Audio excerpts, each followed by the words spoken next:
Time for our next segment, Fix It with Louie. I'm going to ask our resident analyst here, Louie T, to put his best Olivia Pope hat on. I know it's a little girly, but it works. We need you to fix 3 teams, starting off with the Cowboys. They had that huge win against the Redskins, of course, on the road. Now 4-8. Tony Romo comes back, and it was a huge fail. He just went right back out with another injury to his clavicle. With this team having all these off-the-field issues, how do you fix this team? All right, so I'm going to put my Olivia Pope hat on, my imaginary Olivia Pope hat on. This is a team right now, you look at their record, and let's assume that they lose 3 out of their final 4 games, finish up at 5-11. They're going to get a high draft choice.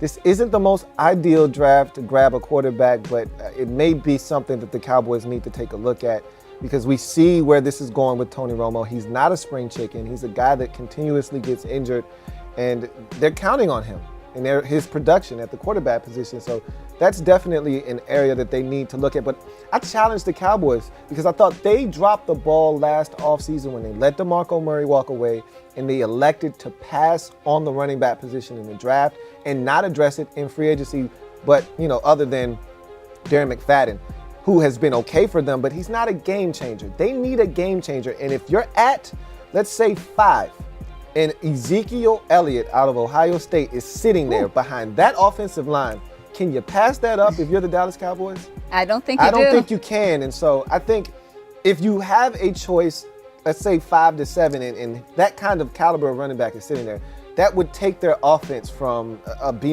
C+ to an A right away. And so I think you get Tony Romo back from injury, you get that kind of back, plug him behind that offensive line with those skill guys, Williams and Bryant and Beasley and Witten. That defense has been playing good this season. That could be a scary proposition for defenses. All right, moving along to the Saints at the bottom of the NFC South, 4-8, giving up almost 32 points per game. That's good for worst in the league. And that pass defense has been exposed time and time again. Can you fix this team? Now, I'm going to take the Olivia Pope hat off because Olivia can't help this one. Put the GM cap on here and tell you that this is a young football team. So when you look at the way it's constructed, they're a mess.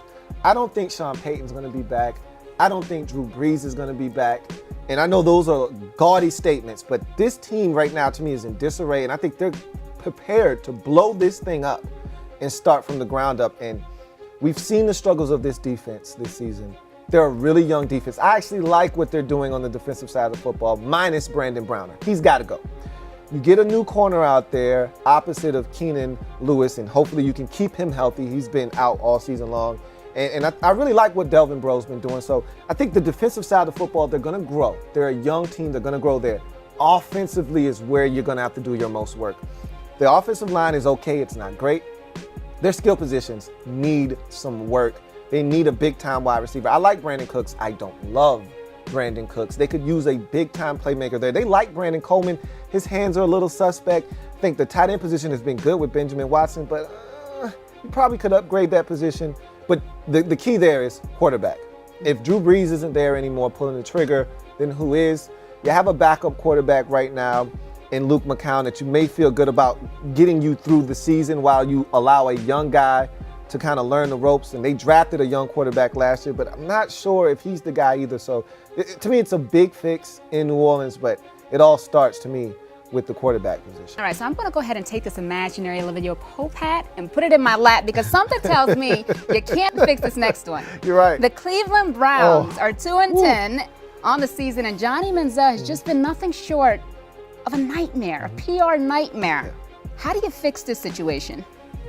With the Cleveland Browns, it's been an organizational fail. Total organizational fail. It started up at the top with their ownership, and it's leaked down to the general manager. Even he got suspended for texting down to the field. But I actually like their setup, okay? I like what they have in Ray Farmer as their general manager. I actually love Mike Pettin as a head coach. He's done a really good job of trying to save face in that organization. It's just been one mess after another, whether it's Josh Gordon or it's Johnny Manziel. You just can't get a break in Cleveland. So I feel like you got to find out in these Final Four games, is Johnny Manziel an actual viable quarterback in this league? So I think they're going to allow him to play the Final Four games. You're going to get your answer, I feel like, if you don't feel comfortable with him off the field, even if he's a solid NFL quarterback, you gotta move on from this guy. Pull the trigger there and start anew. I don't think you need to blow this thing up. I don't think you need to get rid of Mike Patton. I don't think you need to start all over and clean the slate. I just think you need to get the right guys in here. I thought their draft last year was outstanding. They're building some pieces, but it all starts at the quarterback position. You make a pretty terrible Olivia Pope. You didn't fix much of anything. But hey, let's hope that the Cowboys can't be fixed, because we as Redskins fans would love that, right? Right. All right, thank you.